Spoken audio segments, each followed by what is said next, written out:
Hello everyone and welcome. This episode is all about the difference between channeling your angels and channeling your spirit guides.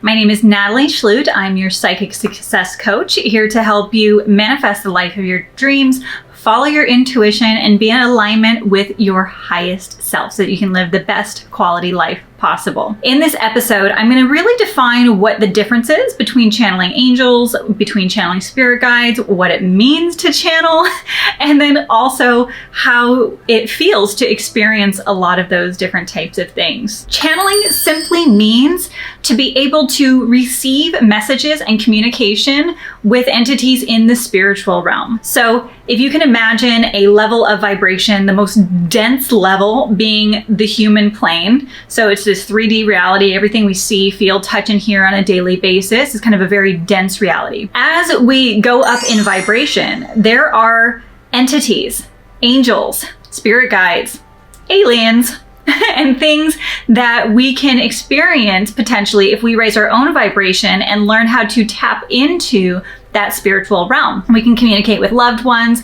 This is where a lot of this psychic realm comes in and where channeling comes in, is the ability to raise your vibration and tap into the unseen, the things that are there and are able to experience, but they're just not as dense as what you experience on the 3D world. It's a little less dense than the chair you're sitting on or whatever device you are watching or listening to this episode on. There are two different types of channeling.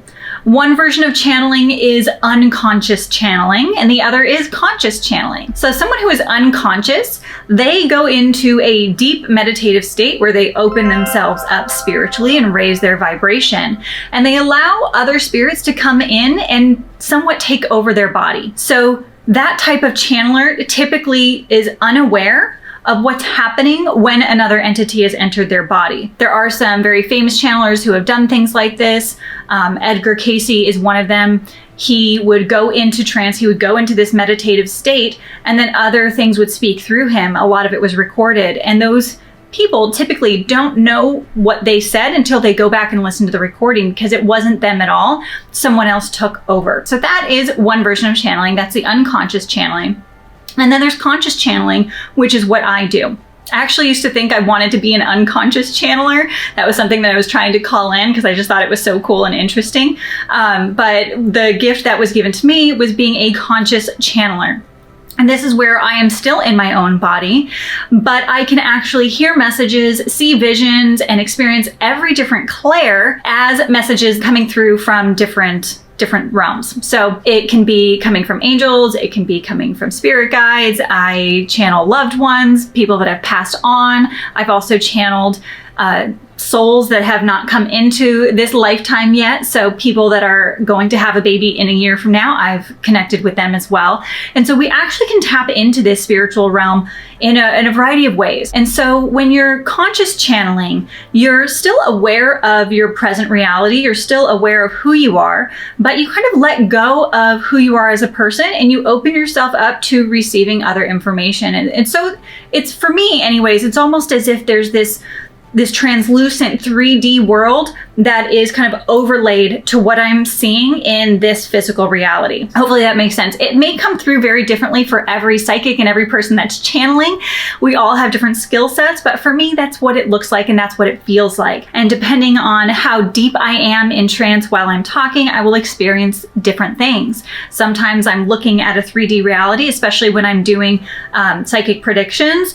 It's like I can see timelines of life. I can see things that have happened in the recent past, things that are going on now. I can see things in the future. And it's as if I can kind of scan through time, as if timeline is circling around my body and I can move and kind of find out what's going to happen months from now, years from now, and kind of look at things that way. So that's how I experience time. That's how I experience my psychic impressions. And it's going to be a little bit different for everyone. As you develop and work on your own intuitive and psychic skills, if that's something that you're looking to do, just know that things will evolve and change over time. If I look at where I was 5 years ago, back then I was really just I would call myself an intuitive because I was receiving guidance. I knew that my higher self, my guides, my angels, I could feel and experience intuitive information and intuitive nudges. It wasn't coming in crystal clear at that point. I wasn't able necessarily to see the actual spirit guides themselves, like their faces, their forms, and things like that. But I was receiving visions of impressions of things that I should move forward with and how to help give people advice. And so that's one way in the beginning of receiving intuitive and psychic information, or information that you're channeling from your guides and your angels. And over time, as you continue to work on your skill set, and a big part of that is just being a clear channel. I have an episode all about how to be more of a clear channel, so be sure to check that episode out. What that entails is a lot of inner healing. The more you heal your own emotions, your past traumas, the more you heal your life, the more high vibration you become. You're no longer holding on to depression, fears, anxieties, and things like that. Those things kind of keep you in a lower vibration. So the more inner healing that you do for yourself, the more you take care of your body, your mind, and your soul, the higher your vibration rises. And as your vibration raises up, you get closer and closer to all of those high vibe spirit guides and angels that want to communicate with you. So suddenly you open up your spiritual channels just by taking care of you, by being more open, by being more happy. And meditation is a huge part of this. In order to open up and receive information from your guides that are out there for you, you need to quiet your own mind, right? We tend to have this monkey mind, this inner dialogue, this chatter that's going on all the time. And if you have a really difficult time meditating, it's going to be difficult to then channel your guides and your angels for help and advice, because you're going to have so much mind chatter that you can't actually hear them very well. They're speaking to you, but you're maybe overlooking the messages that are coming through. You're kind of discarding them very quickly because you're so busy with your own inner dialogue that you're not paying attention to what they are giving you and guiding you with. So being a clear channel is huge, and you will only receive that which you can handle. There was a great analogy that I learned about in one of the classes that I'm taking right now about being a better channeler and elevating your channeling skills. And this analogy is like electricity. So depending on how clear your channel is of your own chakras, your own health, your own well-being, your own mindset, and your own spiritual soul, as you open yourself up, you can handle more electrical voltage. So imagine you have a toaster, and to make that toaster work, whether it's a toaster or a toaster oven, maybe it takes 110 volts of electricity in order to turn that toaster on. But then if you have an oven, a really large oven, well, it's going to take twice as much electricity voltage going through in order to get that to work.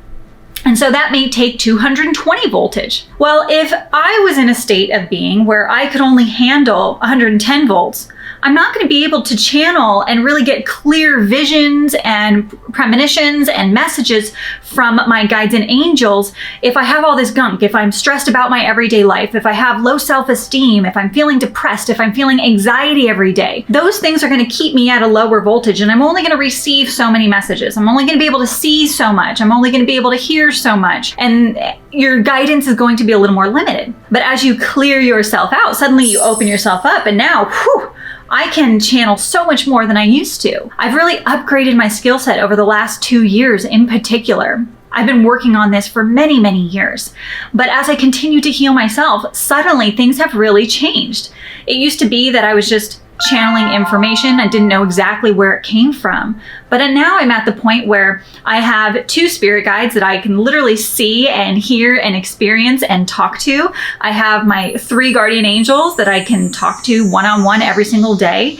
And in the last year, I opened myself so much that I started channeling a collective consciousness that's actually 221 different entities, spirit guides, angels, aliens of the highest love and light that are now giving me information. And that's a lot of the information that I use and channel when I'm doing psychic readings for people, when I'm doing counseling for people to help them on their life path.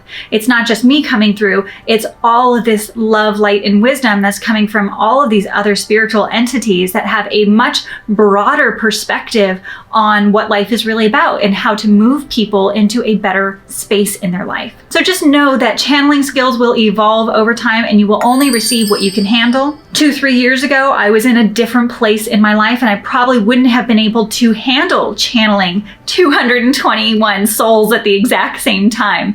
And so things come through when you're ready, when you're able, when you're open, and when you've developed your skill sets even further. So the difference with angels and spirit guides are that angels tend to be the messengers of God. They are the highest love and light. They are always there to support you and guide you. They all have different powers, but they don't have egos. So none of that really gets in the way for them. We have guardian angels that are with us all the time. There are archangels that have different powers. There are unknown angels and other angels that have some names and special abilities that don't fall in the archangel category, but can help us on an everyday basis as well. And they are really there just to support you, to help you, to give you a little bit of a nudge, knowing that you're not alone in this world, that you're not alone on your path. And they're really there to just be this beautiful light in your life. Spirit guides, on the other hand, although many of them are of very high love and light and a high vibration frequency, they have a little bit of an ego. They're a little more like us, where they have their own personality and their own identity, so to speak. And so you will find that there are some spirits out there that are of lower vibration, that are maybe a little more negative, that are troubled, that in their past lifetimes when they were on this plane, the earth plane or other planes in other dimensions, they had some inner struggles that they didn't clear out and didn't resolve before they passed on. And so they may still be holding on to some of those lower vibration things like anger, resentment, some things that might bring you down. So when it comes to spirit guides, they can help us in a lot of ways. As long as you are open, you are clear, and you are in a high vibration, you will always attract high vibe guides, right? Just like the law of attraction, we can only draw in that which we are, that which we vibrate at. So if you're in a very negative and dark space, and then you're trying to channel and receive information from guides in particular, you might actually draw in some negative guides. They can't hurt you. They can't do anything to you. They can't kill you. They can't take over your body. It doesn't work that way. So there's nothing to fear. Just know if you're receiving some messages and they don't feel like super positive, all you have to do is ask who that spirit is. Ask them if they are of the highest love and light. And if you just don't feel like they are of the highest love and light, you just tell them to go away. Leave and never return. And then call in your angels of the highest love and light. I always say love and light. When I'm channeling, I'm always asking only of the highest love and light. And if anything feels a little funky, I challenge them. I ask them if they're the highest love and light. If they don't say yes, if they say no, I'm like, all right, get out, go away, never come back. And that's it. It's as simple as that. There's nothing to fear when it comes to some of these dark energies. Most spirit guides are beautiful. They have a great energy. They are also here to support you in a very loving way, just like your angels are. The difference is not only will they support you, but they can see the bigger picture. So someone like me who is giving a psychic prediction is typically channeling not only angels, but also spirit guides, because spirit guides can give future predictions. And the way that works is through trajectory. So if we look at things like physics, and if you remember back in high school or college, or if you ever took any math classes where you were trying to figure out if someone threw a ball and how fast they threw it at and what angle they threw it at, where that ball would land, and you can kind of figure that out through math equations. That's what these psychic predictions are. If you continue on the path that you are going on with the energy and the trajectory and the frequency that you're currently on, then you can make a prediction about where you're going to be in a week, in a month, in a year, if you continue to go down this path. The difference is we have free will. So even though you can predict someone throwing a ball and exactly where it's going to land, the difference is with us, at any point on our trajectory, we can choose, I'm going to take a right turn instead. I'm going to choose a different path. oh, now that I know that that's my future, and if I continue on this path, that's where I'm going to end up in a year from now. Well, I don't want that. So I'm going to do something about it. I'm going to change me. I'm going to choose to do the inner work. I'm going to choose to heal. I'm going to choose to take action and actually move towards my dreams instead of staying in this spot that's not making me happy with my relationship, with my job, with my life, with my health. And so we have free will and we can choose to shift at any time. So keep in mind, when someone is giving a psychic prediction, they are channeling guides and they are telling you your timeline. Nothing is set in stone. Your destiny is not set.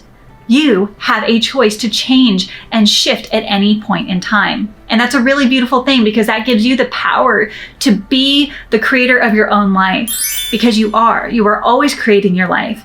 And there's always a conscious choice of how you choose to live your life and the destiny that you create for yourself. So just know, if a psychic predicts something for you and it doesn't turn out the way you thought it was going to, most likely that prediction in and of itself shifted something inside of you and you change the outcome. If you enjoy learning all about channeling your angels and want to know a little bit more, be sure to check out the last episode that I did specifically on channeling angels. If you love this episode, be sure to give it a like, subscribe, and also hit that bell so that you get notified every time I have a new episode for you. Be sure to join my email list. There's a link in the description below so that you can find out when I have workshops and courses and things so that you can get your own coaching on how to channel your guides. I do one-on-one sessions, I do psychic predictions, and I also have a lot of online resources to help educate you on being more in alignment with channeling your guides, following your intuition so that you can manifest the most amazing life of your dreams. That is what my mission is, and I'm here to do, is to help as many people as possible be in their light, to be following their intuition, to be in their alignment, and to wake up to the possibility and the knowing that you can create anything that you desire in this lifetime. You already have what it takes. You are already such a powerful being, a powerful soul. All we need to do is wake you up so that you remember these skills that you already have. Thank you so much for joining me. If you really love this episode, I think you will also enjoy these episodes over here. It's been such an honor teaching you and guiding you, and I can't wait to see you in the next episode.